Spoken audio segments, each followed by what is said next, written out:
We work more for psychology than with insight to the field, because we have only one day to prepare. We prepare a different way, this style of the game, because we know that when we play outside, this team, they score a lot of goals. They have 3 wins and 1 draw. But we know that we are alive, we are fighting, so we are ready for this game. What do you think about Curi FC?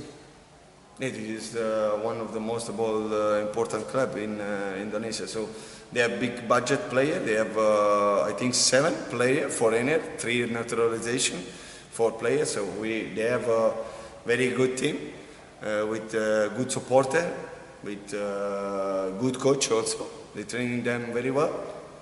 So, but we are alive. We are now coming from second division. So the first impact to the league. It's of course a bit different, but we must fight for this game. How many players that you bring to Palembang? How many players did you bring to Palembang? 18. 18.